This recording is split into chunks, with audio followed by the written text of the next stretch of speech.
Blog Talk Radio.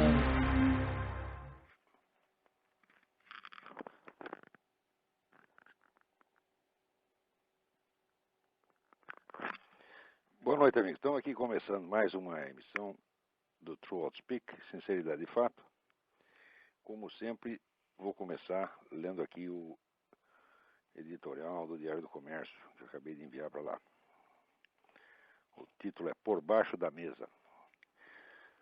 Irmão siamês do desconstrucionismo, o multiculturalismo é assim definido por um professor uspiano.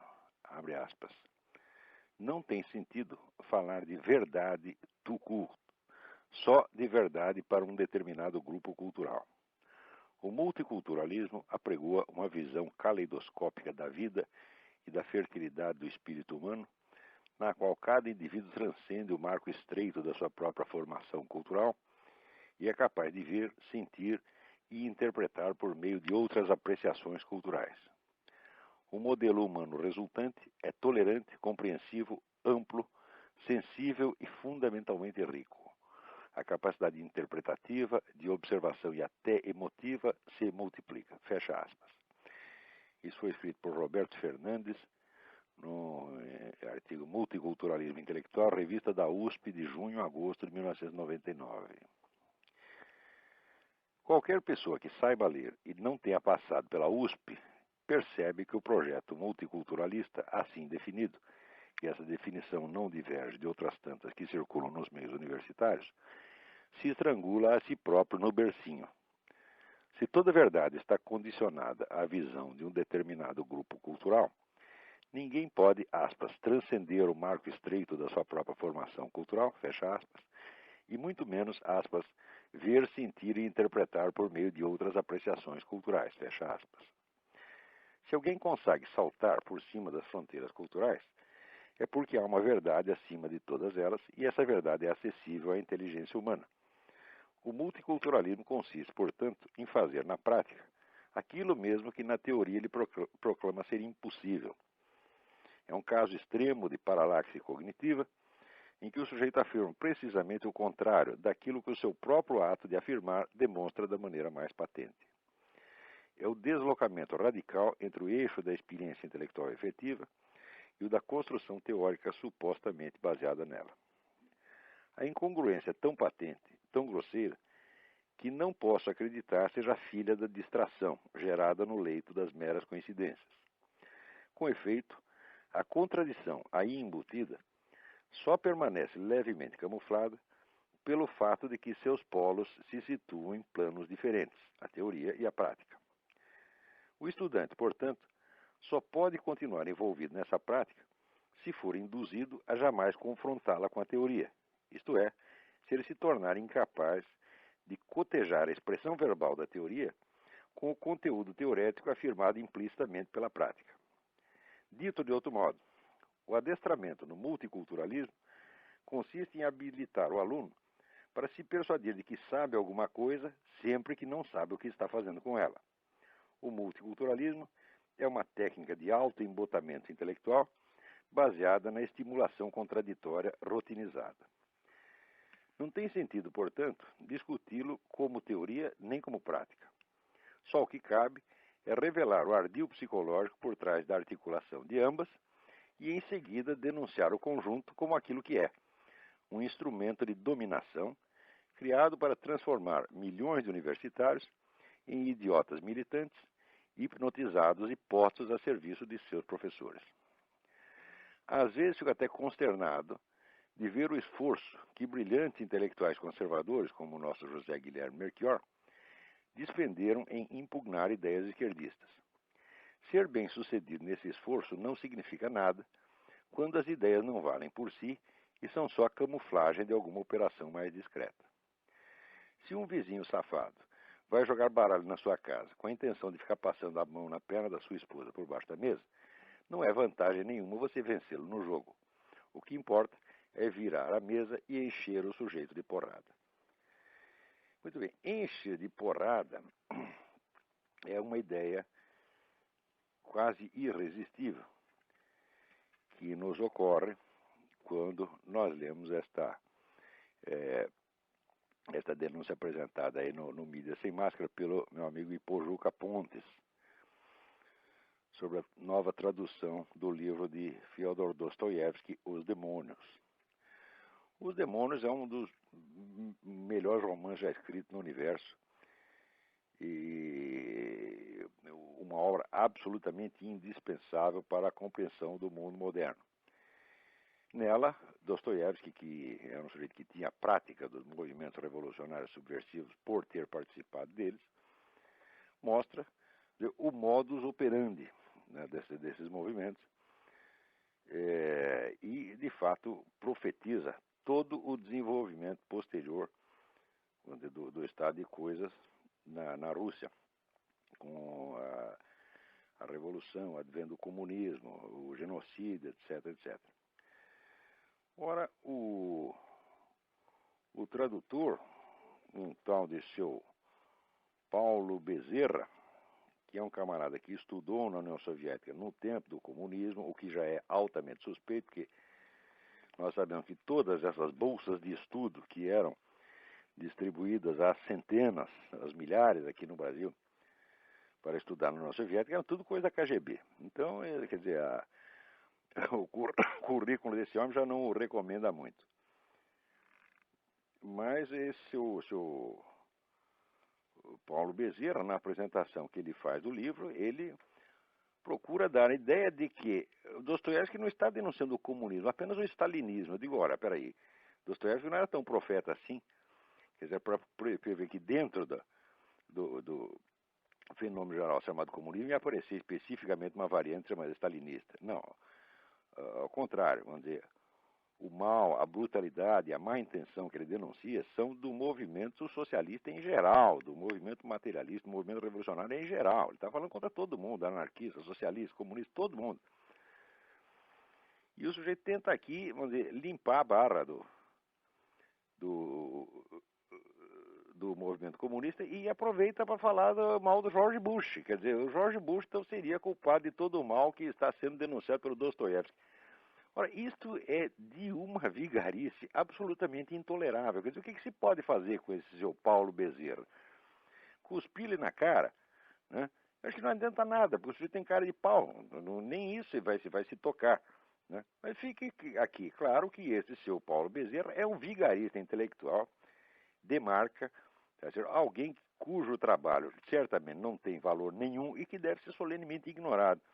Fica aqui registrado o protesto contra essa editora 54, que confia num vagabundo desse. Né? Quando existem tantas traduções anteriores de Dostoiévski, algumas muito boas.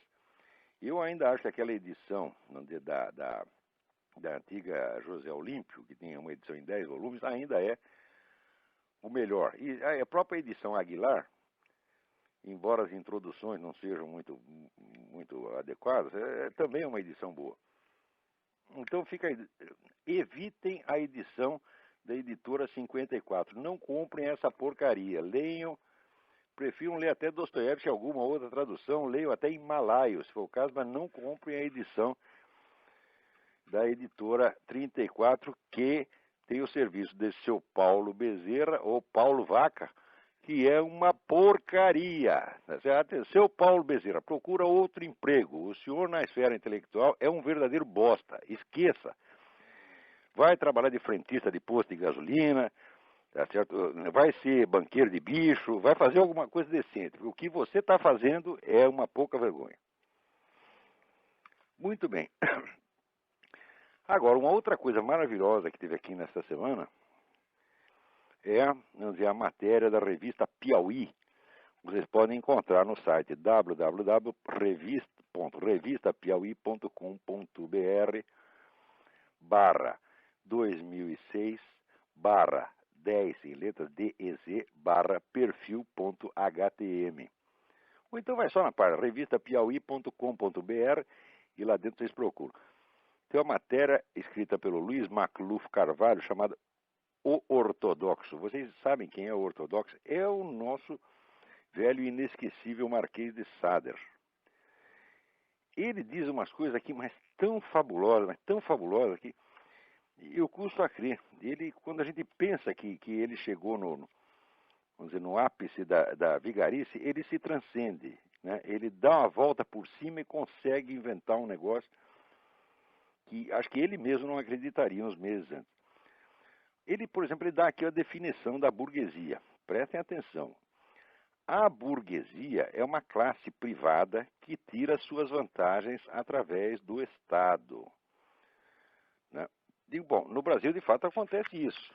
A burguesia brasileira, né, ela vive de sugar o Estado. Por isto mesmo, é a burguesia, como dizer, a burguesia progressista, como se chamava o antigo Partido Comunista. Ela se está namorando com a esquerda e ajudando esse pessoal da esquerda e paparicando, né, intelectualerdas como o próprio Emir Sader. Agora, esse negócio de ser uma classe privada que tira vantagem através do Estado, o próprio doutor Emir Sader, ele ilustra isso com a sua pessoa de uma maneira extraordinária através dessa enciclopédia contemporânea da América Latina e do Caribe, que ele dirigiu e publicou, que é um volume de 1.348 páginas, com capa dura, papel couché, e custa R$ 190. O livro, como sempre, tem um montão de patrocinadores. Aqui, Petrobras, Eletrobras, BNDES. Estão vendo? A burguesia tirando vantagem através do Estado. E também tem três apoiadores também estatais. Caixa Econômica Federal, Banco do Brasil e Ministério da Cultura. Ora, o Dr. Sader, para fazer essa porcaria, ele ficou recebendo R$ 4.000 por mês durante 2 anos, tá certo? Para fazer o quê? Para convidar os outros e os outros escreverem alguma coisa, escreverem os verbetes, ganhando, sabe quanto cada verbete? Pagar $1.700 por verbete. São 120 colaboradores escrevendo bobagem, cada um ganhando $1.700 para cada verbete. Estão vendo aí? É a burguesia tirando vantagem através do Estado. E o lançamento ocorreu no Hotel Glória, um negócio muito chique, né?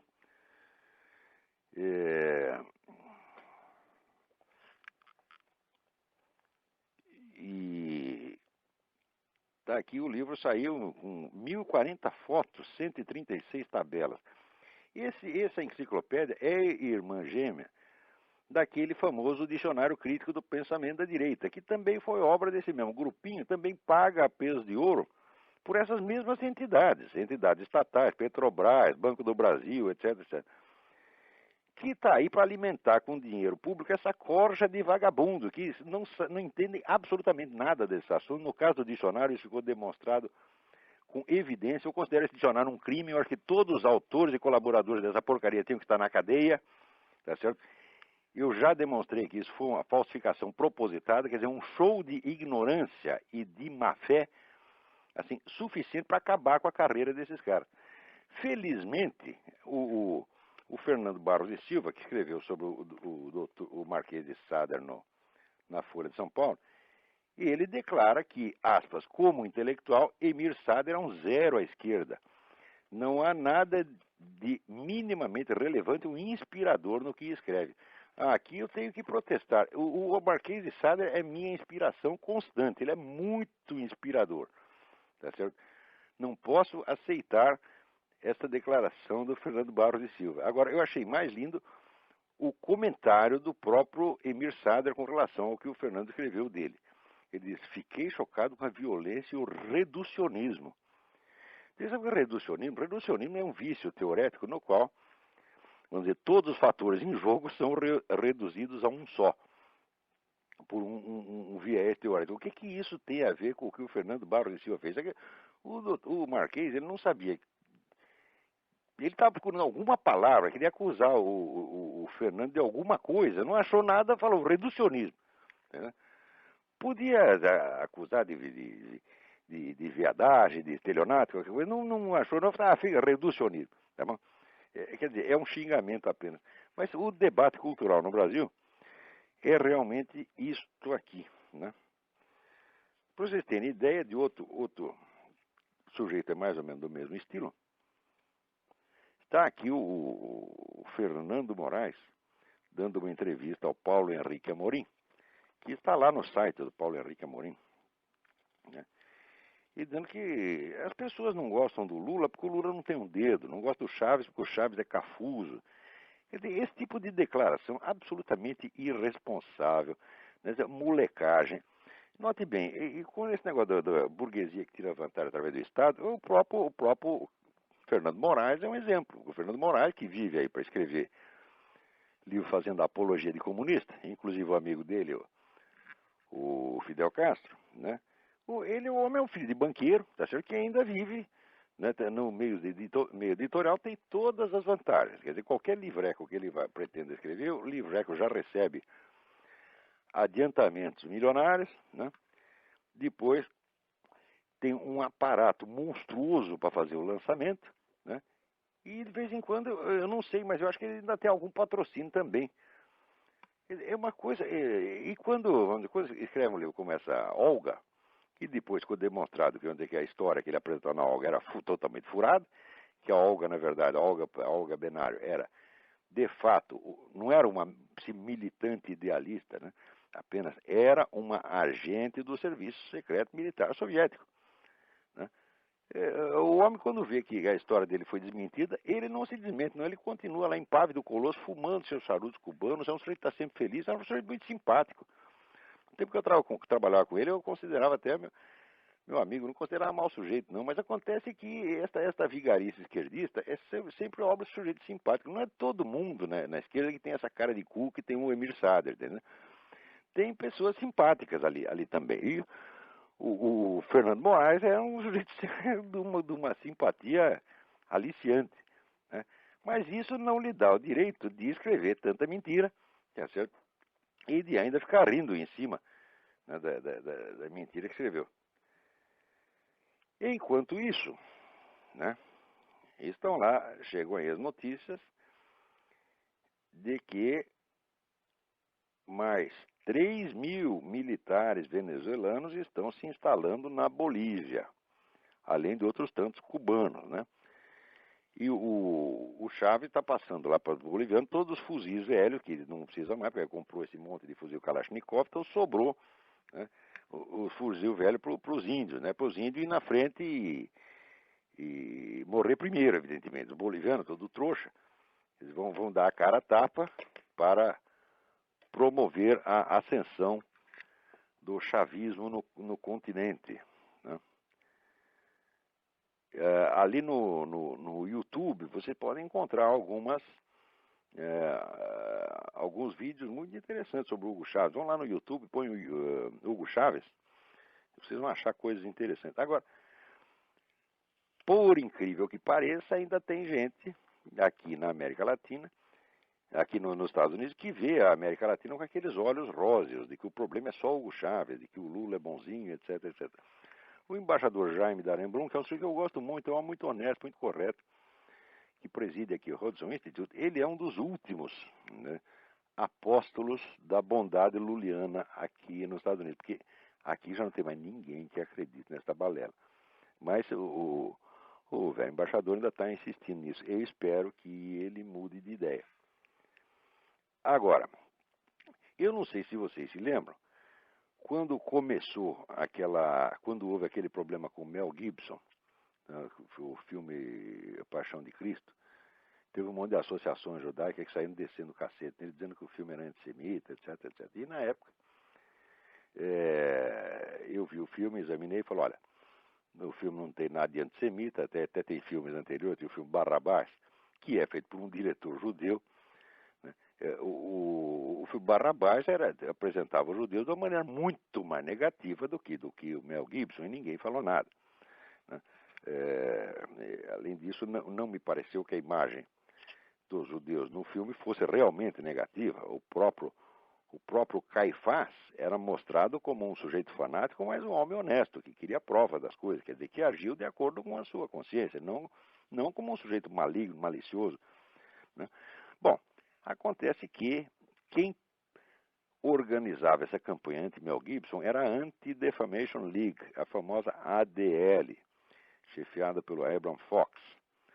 E na época eu escrevi um artigo que chamava Advertência aos Judeus, Aviso aos Judeus, e o aviso era o seguinte, olha, vocês não confiem muito em gente que fica defendendo vocês contra o Mel Gibson, mas ao mesmo tempo fica de namorinho com essa esquerda pró-islâmica. Tá certo? Eu disse isso, muita gente achou que eu estava exagerando, porque na época eu não citei nenhum fato. Mas agora, vou acabar de citar. Aqui nos Estados Unidos tem um eminente colunista e radialista chamado Dennis Prager, judeu. Né? Ele tem uma coluna excelente que vocês podem ler no Town Hall, TOWNHALL.com. Né? Tem a coluna semanal dele no Town Hall, que é uma delícia. Muito bem, agora juntou a Anti-Defamation League, juntou com o Conselho Americano de Relações Islâmicas, CAIR, Council on American Islamic Relations, para fazer uma campanha contra o Dennis Prager, acusando-o de ser islamófobo, porque ele escreve contra o terrorismo islâmico. Olha, veja o que é essa ADL, e isso é um bando de filhos da puta. Não se pode confiar nesta gente. Quer dizer, eles se fazem de bonzinhos, né, porque na época queriam proteger a comunidade judaica contra o Mel Gibson, como se, né, o Mel Gibson fosse Adolf Hitler, né, ou o próprio Osama Bin Laden, tá certo? E por baixo ficam fazendo, né, ficam de namorico com esse Council on American Islamic Relations para difamar um dos melhores jornalistas judeus dos Estados Unidos, que é o Dennis Prager, de acusá-lo de islamofobia. Ora, faça-me um favor, é muita cara de pau. Ainda na mesma linha de acontecimentos, o que aconteceu? Um importante representante do Hamas confirmou que teve encontros secretos com líderes do Partido Democrata. Esse Partido Democrata, ele cada vez surpreende mais. Agora, também eu descobri que naquele caso o deputado acusado de escrever e-mails eróticos para menores de idade, o tal do Mark Foley.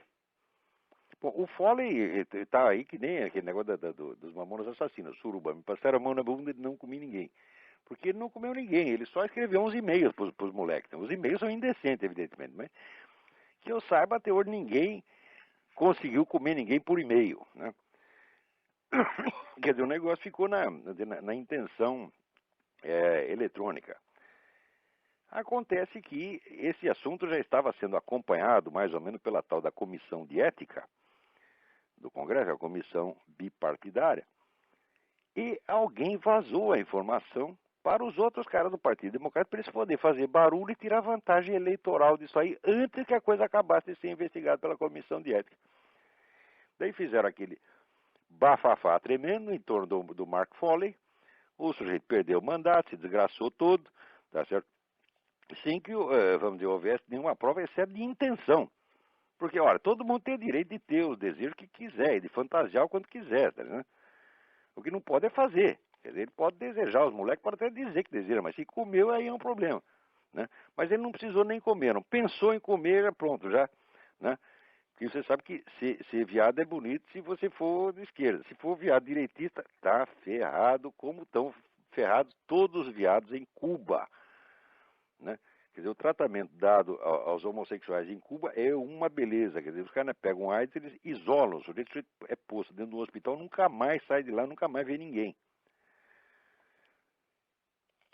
Enquanto isso, o bebê anencefalo aí no Brasil já está com 27 dias de vida.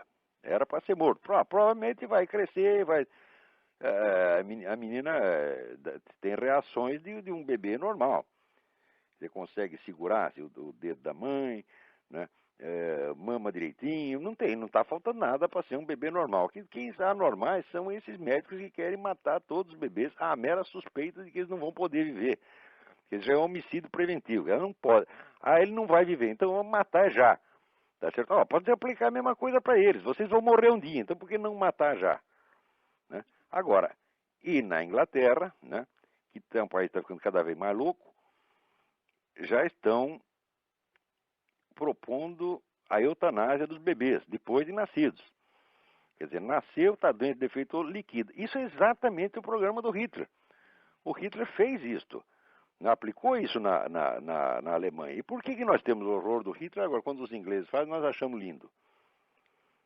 Agora, para não dizer que está tudo perdido, a entidade, uma das entidades que estão por trás de toda essa disseminação de ideias monstruosas nos Estados Unidos e no mundo, que é a Planned Parenthood, que foi a madrinha dessas vagabundas, dessas católicas pelo direito de decidir. Católicas, o caralho, é cá entre nós. Quer dizer, são pseudo-católicas, mentirosas, vigaristas, entendeu? Eu escrevi contra ela, cara, católica é uma ova, está mentindo, pô. Isso aí é um estelionato, né? Estelionato publicitário, eles fazer de católica, né? A pessoa, eles são satanistas, têm culto satanista, e publica até isso na própria revista, e depois aluga uma sala no edifício da Arquidiocese, e do edifício da CNBB, e por isso diz que é católica. Eu digo, se isso não é estelionato, porra, se isso não é estelionato, eu sou o doutor Emir Sader, porra. Né? Agora, essas vagabundas estão tudo aí à solta, se enchendo de dinheiro, inclusive do governo, tá certo? Para ensinar coisas lindas como aborto, eutanásia, etc, etc, e dizer, tudo isso é muito cristão. Agora, a entidade madrinha dessas vagabundas, que é a Planned Parenthood, está realmente afundando, porque ela tinha um monte de clínicas de aborto aqui, e vamos dizer, isso aí, essas clínicas baixaram de 938 para 817. Quer dizer que essa entidade está sendo abalada aqui. É claro que o motivo disso é essas campanhas feitas agora pelos cristãos para alertar as pessoas quanto às atividades desse tipo de entidades. Isso aí está funcionando. Né? Também, para não dizer que está tudo perdido, na Áustria, que Áustria? Na Austrália, um pastor protestante foi para a justiça e ganhou o direito. Veja você, tem que ir para a justiça para testar esse direito. Ganhou o direito de comparar o cristianismo com o Islã vantajosamente para o cristianismo. Antes não podia, só podia ser ou igual, ou então a favor do Islã. Se é a favor do cristianismo é crime. Daí ele conseguiu entrar na Suprema Corte e ganhou o direito de dizer que a religião dele é melhor que a religião dos outros. Ora, em princípio, você ter uma religião é você achar que essa religião é melhor que a do outro, senão você estaria na do outro, porra. Né? Quer dizer, por que você está numa determinada religião se ela é igualzinha à do vizinho? Se ela não vale nem um pouco mais que a do vizinho, o que você está fazendo lá? Né? Quer dizer, ter uma religião é achar que ela é superior, evidentemente. Agora, se acontece você ser cristão, então não pode dizer isso. Ora, agora, aqui nos Estados Unidos está começando uma campanha muito interessante feita pela minha amiga Mila Ketty. A Mila morou muitos anos no Brasil, fala português direitinho e tal, mas é americana. Então, e ela descobriu na biblioteca infantil, lá que os filhos dela costumavam frequentar, descobriu um número anormal de obras pornográficas, né, que ensinavam coisas maravilhosas, né, para as crianças, a prática do sexo oral com elefantes, etc, etc. Então,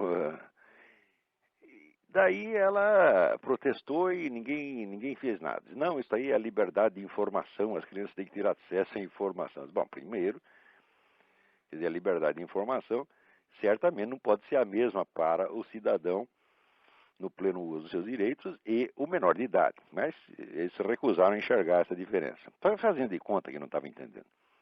Daí ela descobriu que a mesma coisa acontecia numa outra biblioteca, e na outra, e na outra, e na outra, e na outra. E hoje podemos praticamente assegurar que existe uma política intencional de alimentar as bibliotecas infantis com material pornográfico para pôr merda na cabeça das criancinhas. E a Mila foi a pessoa que descobriu sozinha esse negócio e começou então a fazer uma campanha, deu até uma entrevista no rádio outro dia, e ela está fazendo um site, ela publica um newsletter, que vocês também podem pegar na internet, no seguinte endereço, www.plan2succeed, plan, P-L-A-N, to, é o número 2, Succeed, succeed.org/grassroots, GRASSROOTS.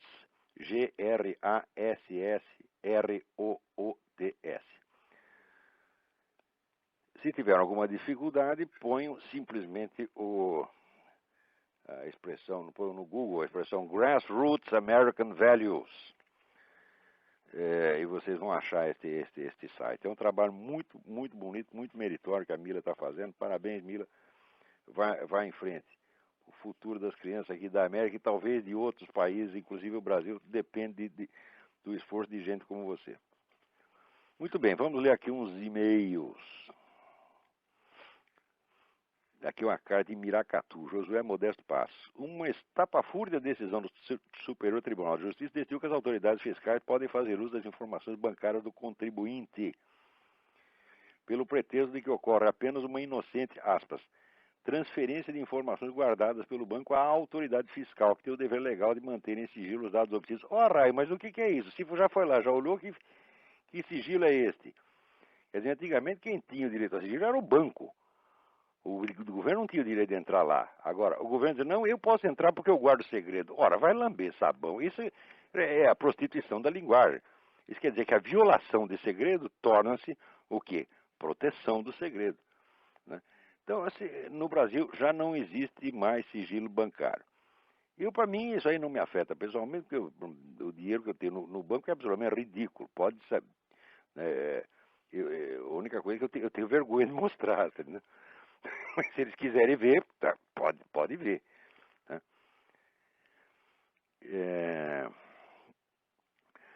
Outra aqui, Alfredo Andreasa. Ele quer mais alguma dica de livro a respeito da educação liberal. Ok, Alfredo, procure na internet os livros do padre James Schall, Schall. Eu acho que a pessoa mais lúcida, um dos autores mais criativos nessa área de educação liberal, não deixe de ler os livros dele, e daí você vai pegar algumas muito boas indicações de leitura. Tem um livro dele que chama-se Another Sort of Learning, quer dizer, um outro tipo de estudo, de escolaridade, de aprendizado. Não perca esse livro, e os outros do padre James Schall também. Vamos lá.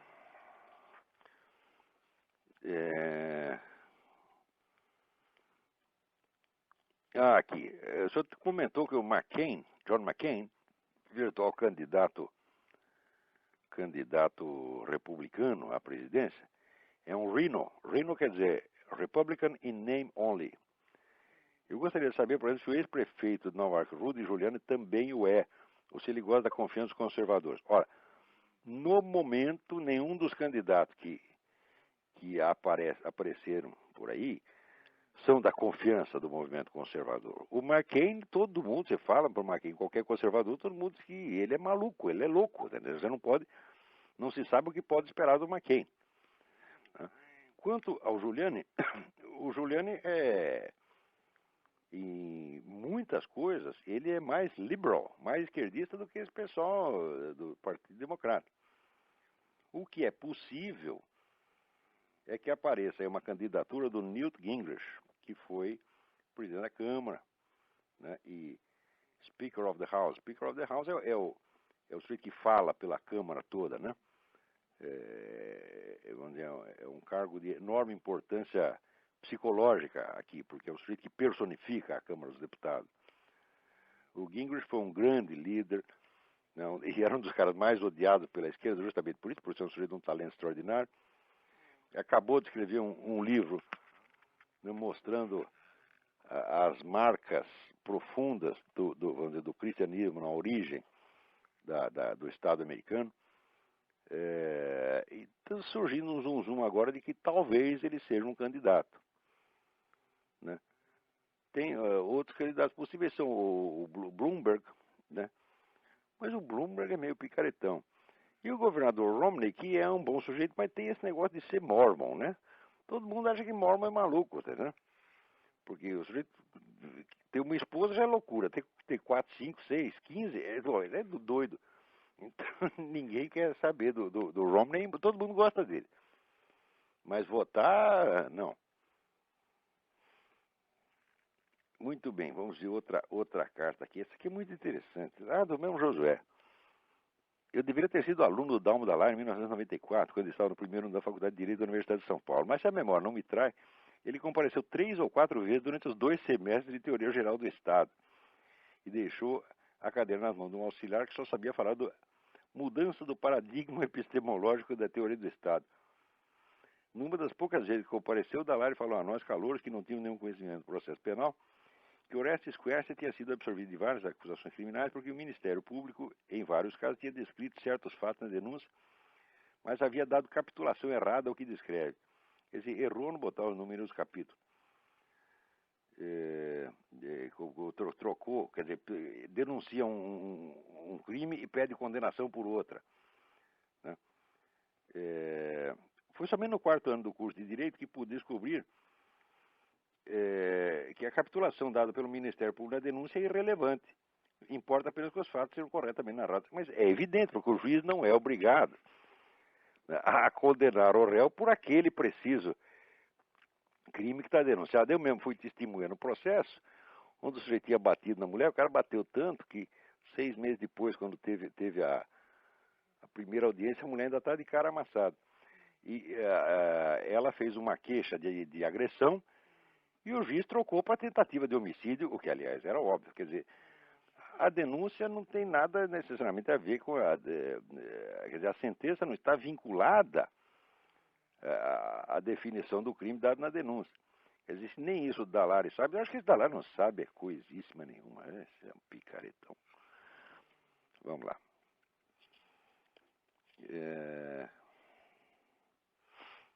Parabéns pela excelente iniciativa do Talk Show. Aqui é Carlos Cossa. Parece-me que as ideias de Lino LaRouche influenciam grande parcela das Forças Armadas brasileiras e alguns importantes setores da América Latina. Depreendi que você não se opõe inteiramente a algumas interpretações assumidas por ele, mas que se opõe a muitas suas ideias. Você poderia esclarecer sua posição em relação às ideias defendidas por esse autor?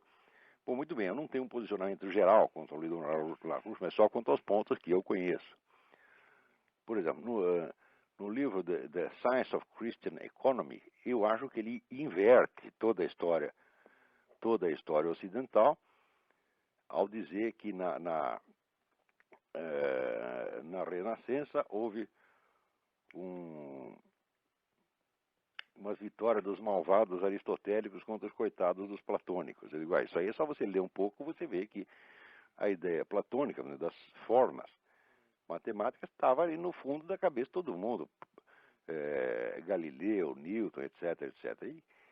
E que os preceitos da metodologia aristotélica em ciências naturais eles foram abandonados praticamente até o século XX. O Lino LaRouche, ele é um sujeito que ele está contra esse esquema globalista porque ele tem o seu próprio esquema globalista, né? E embora as revistas dele deem muitas informações importantíssimas, o quadro geral da interpretação é errado. Por quê? Porque ele é um sujeito doutrinário, ele não é alguém que está tentando interpretar a realidade. Ele já tem uma doutrina pronta. Essa doutrina é de que os estados nacionais são a coisa mais maravilhosa que existiu no mundo. E, olha, Estado nacional é uma coisa que surgiu recentemente na história. Os estados europeus surgiram aí a partir mais ou menos da época da Renascença. Quer dizer, eles também não são a solução definitiva para a humanidade. Não são valores eternos, né? E ele é a favor do Estado Nacional porque ele é um discípulo do economista alemão Liszt, que é a favor, vamos dizer, do Estado fechado, protecionismo, etc, etc. Isso é tudo uma série de ideias um pouco rígidas e fora lugar, né?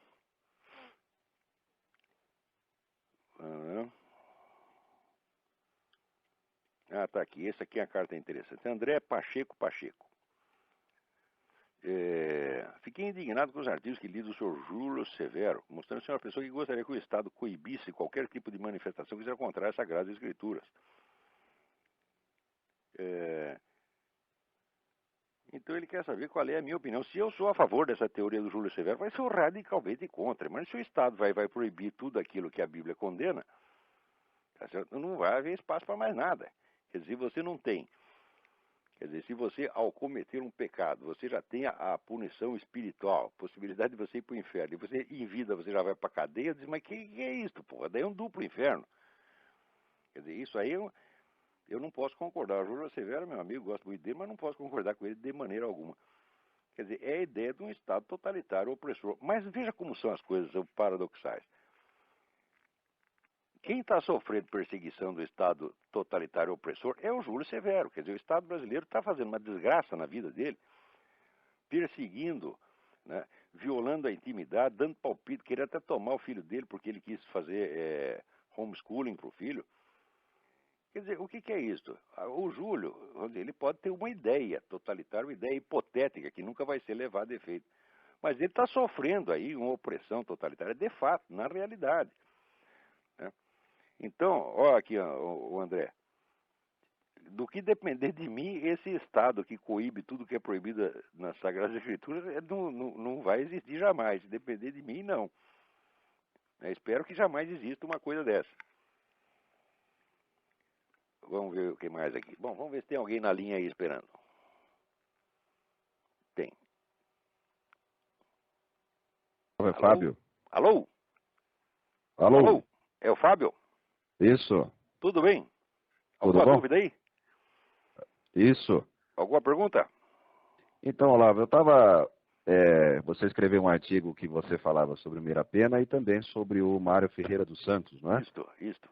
Grande Eu brasileiro. estava buscando a biografia dele e no Wikipedia, não sei se confere, e você o conheceu, conhece mais a obra dele, ele é tido como um anarquista. O que seria exatamente isso? No começo ele nunca foi um militante anarquista, mas ele era um simpatizante anarquista, mais por amizade. Né? Inclusive, eu estive no Centro Anarquista em São Paulo, e todos aqueles velhinhos anarquistas, você falava do Mário, eles choravam, né? Tem muita saudade dele, porque ele defendeu muito as teorias do Proudhon, teorias econômicas do Proudhon, contra os Sim. marxistas. O famoso debate entre ele e o Caio Prado Júnior, que o Caio Prado ia apresentar a concepção de Marx e eles do Proudhon. Então o Caio Prado falou primeiro. Quando terminou a conferência do Caio Prado, o Mário levanta e diz, olha, a concepção de Marx não é essa não é como você explicou. Então eu vou fazer a sua conferência de novo e depois eu faço a minha. E o pessoal comunista jamais perdoou, queriam jogar bomba na gráfica anarquista. Né? E o Zé Lio contava esses episódios e sai com lágrimas nos olhos de saudade do Mário. O Mário nunca foi um militante deles, mas foi muito leal a eles. Né? O Mário não podia ser um anarquista total pelo fato de que ele era católico, ele era um discípulo de Santo Tomás de Aquino. Né? E também não era, vamos dizer, um tomista no sentido escolar da coisa, um tomista de estrita observância, mas absorveu muitas obras de Santo Tomás de Aquino. E no fundo das contas, ele era um escolástico, né? Não um tomista no sentido moderno, mas era eu acho o Mário um dos grandes escolásticos da história. Então ele foi e não foi anarquista, foi um simpatizante, foi um amigo do movimento anarquista. Isso responde a sua pergunta? Não, é porque ele disse que no final da vida ele conseguiu inventar, não sei se foi, um tal de anarquismo cristão. E ele teve uma interpretação muito própria da obra de Nietzsche, é isso? Não, peraí, isso é confusão. Pô. No início da vida, o Mário foi um grande estudioso e comentarista de Nietzsche. Escreveu um livro muito sugestivo chamado O Homem que Nasceu Póstumo. Porém, esta fase nietzschiana, ele conserva tudo aquilo. A interpretação que ele fez, tem uma edição que ele fez da Zaratustra, com um comentário simbólico, que é uma verdadeira maravilha. Tudo isso se conserva dentro do pensamento do Mário. Mas o que ele fez depois é um edifício tão gigantesco que o pobre Nietzsche se perde ali no meio, você está entendendo? Quer dizer, o Mário como comentarista de Nietzsche é uma coisa, e o Mário como filósofo plenamente realizado é outra coisa completamente diferente. Transcendeu aquilo infinitamente. O pensamento do Nietzsche no fim da vida não tem mais importância nenhuma para ele. Não que ele o renegasse, não precisa renegar. O Mário era o homem da dialética. Dialética portanto, que joga com os contrários e tenta absorvê-los numa construção, numa visão superior. Entendeu? Como o conhecimento da obra do Mário é muito deficiente, as pessoas às vezes É que nem aquele negócio do elefante, que um pega a perna e diz que é um poste, o outro pega a tromba e diz que é uma cobra, né? O mar é grande demais, é maior do que muitos elefantes. Então, o pessoal se confunde às vezes. Por isso mesmo é que quando eu fiz essa edição anotada da Sabedoria das Leis Eternas, eu fiz questão de colocar na introdução a estrutura geral que o Mário havia planejado para a sua própria obra. Ele não expõe essa estrutura em parte alguma, né, mas a gente percebe pelas dicas que ele enuncia aqui e ali do plano que ele está seguindo, eu consegui montar a estrutura inteira do que ele chamava de Enciclopédia das Ciências Filosóficas. É só tendo essa estrutura total em vista que você entende o pensamento do Mário. Fora disso, não, o pessoal vai ficar reparando um detalhe no outro, sobretudo vai querer defini-lo por categorias que não são as dele. Quer dizer, não tem o menor sentido você tentar definir o conjunto da filosofia do Mário a partir do viés político. Isso é impossível. Mas no Brasil, como ninguém... O brasileiro não tem capacidade para esse negócio de metafísica, de epistemologia, mas então ele quer reduzir tudo a uma questão política, entendeu? Então olha por esse prisma e quer explicar tudo por isso aí. Assim não dá para fazer.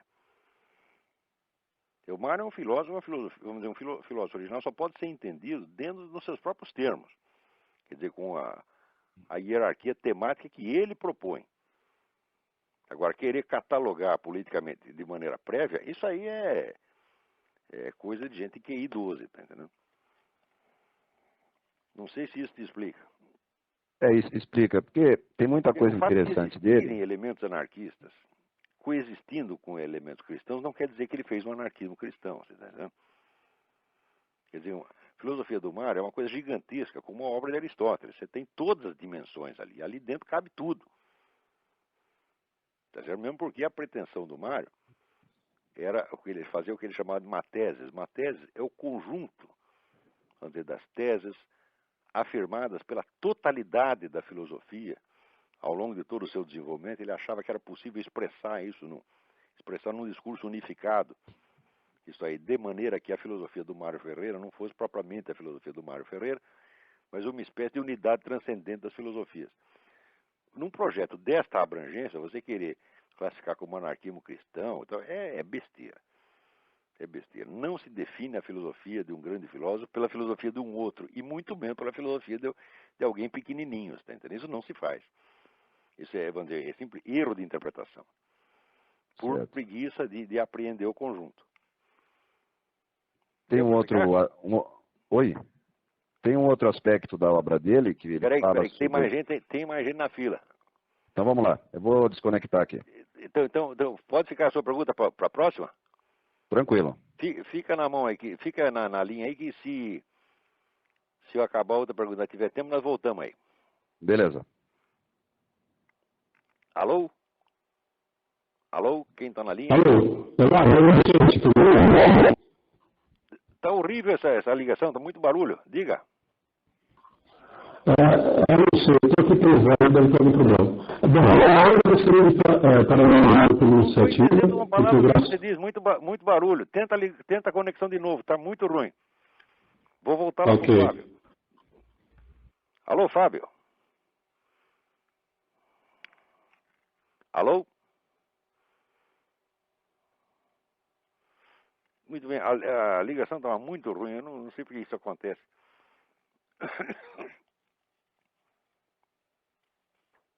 Mas, enquanto isso, vou respondendo aqui um outro e-mail. Alguém me pergunta, por que sujeitos esquerdistas encaram o comunismo como algo diferente do socialismo? Encaram como diferente do socialismo porque são ou ignorantes ou sem vergonha. Porque comunismo é apenas o nome do estágio final do socialismo. Comunismo nunca existiu, só o que existiu é uma variedade de socialismo. Socialismo soviético, socialismo social-democrático sueco, socialismo fabiano, etc, etc. Só existiu o socialismo. A gente usa comunismo assim até por um exagero, entendeu? Agora, os caras querem dizer que assim, querem dar a ideia de que comunismo é uma coisa ruim e socialismo é bom. Eu digo, mas isso é uma maravilha. Isso aí é a mesma coisa que dizer que Beelzebub é melhor que Satanás. É exatamente a mesma coisa. Inclusive, na sua versão mais adocicada, que é a social-democracia europeia, outro dia eu estava comentando aqui aquela descoberta do escritor Vladimir Bukovsky de que a KGB financiava todos os jornais, os principais jornais social-democratas da Europa, durante a década de 70. Então, agora, o sujeito quer se prevalecer de uma diferença de palavras, vai dizer que uma coisa é malvada e a outra é boazinha, isso aí é fraude. Comunismo não existe, só o que existe é socialismo. Outro dia, inclusive, o José Justo de Tavares escreveu uma coisa dizendo o seguinte: olha, eu fui social-democrata minha vida inteira, mas estou acabando de descobrir que isso só serve de instrumento para o comunismo. Eu digo, descobriu a pólvora. Muito bem. E eu acho que hoje não dá mais tempo de fazer nada. O negócio aqui tem um monte de e-mails, mas já esgotou. Vamos ver se tem mais alguém na linha aí. Vamos ver. Alô? Alô, quem está na linha aí? Oh. Alô? Olavo, sou eu mesmo que continuei na linha. Então, vamos ver, você tinha outra pergunta. Então, eu queria que, se possível, você explicasse melhor o que é, na visão do Mário Ferreira dos Santos, a invasão vertical. E se isso tem a ver com a rebelião das massas do Ortega Gasset. É exatamente o mesmo processo. Só que ele usou, vamos dizer, uma expressão que tinha sido criada pelo Walter Rathenau. Walter Rathenau era ministro da Economia da Alemanha que foi assassinado por um anarquista. Quer dizer, ele sentiu a invasão vertical dos bárbaros exatamente como é que ele sentou em cima dela, por assim dizer, né? Mas o processo é mais ou menos o mesmo, quer dizer, é um processo de barbarização. Existem vários livros importantes sobre isso já no começo do século. Você tem o do Ortega Gasset, A Rebelião das Massas, é sobre isso. Você tem o livro do Julian Benda, da Trahison de Klerk. Você tem o livro do Jan Huizinga, o grande historiador holandês, o livro que se chama Nas Sombras do Amanhã, existe uma tradução portuguesa. Você tem o próprio livro do René Guénon, A Crise do Mundo Moderno, também sobre o mesmo processo, só que visto de outra maneira. Mas esta ideia, vamos dizer, de uma barbarização do Ocidente, que hoje está diante da nossa cara, a hora que você vê que um tipo como Emir Sader é aceito como intelectual, aí acabou. Na hora que você vê o sujeito escrevendo que Dostoiévski é anti-Bush, acabou. Quer dizer, nós estamos em plena barbárie, evidentemente. Né?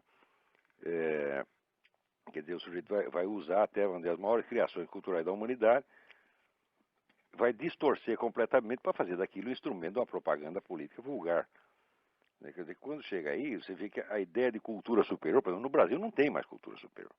O Brasil chegou a ter um rudimento de cultura superior que foi absolutamente esmagado a partir da década de 80, tá certo? E substituído por essa propaganda comunista grosseira.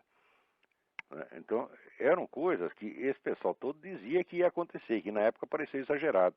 Você vê que a rebelião das massas, quando você lê hoje, parece até adocicada perto do que a gente vê que está acontecendo. Então, mas esse mesmo processo de imbecilização brutal que houve, vamos dizer, em escala menor, houve na Alemanha na década de 30, a Alemanha é uma espécie de laboratório, quer dizer, em escala pequena. O que aconteceu na Alemanha, e que hoje você acompanha, por exemplo, no livro do Karl Kraus, é o que você vê em escala mundial hoje. E praticamente não tem ninguém resistindo contra ele. Na Europa ninguém resiste. Aqui nos Estados Unidos tem muita resistência. Claro, a América pertence a outro ciclo.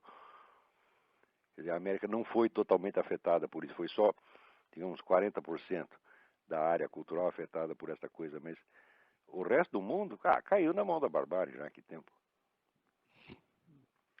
Vale a pena ressaltar que... Oi? Diga.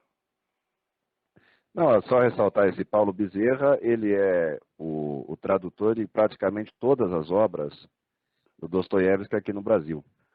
Da editora consultei 54? Agora na 34, né? 34, 54, 74? Então, tanto faz, né? Sei lá o que é. E... Olha, se a editora tiver número, for 54, o número terminar em 4, não compre. Procure a antiga edição da José Olímpio, que é muito boa. Aham. E que em sebo você vai encontrar muito barato. Ótimo. Né? Então, acabou o nosso tempo, estamos aqui encerrando o programa. No dia 25 nós vamos ter o programa normalmente às 8 horas. Né? Aí vocês já terão terminado o seu almoço de Natal. À noite estarão prontos para ouvir as más notícias. Tá bom? Então, até a semana que vem. Muito obrigado a todos.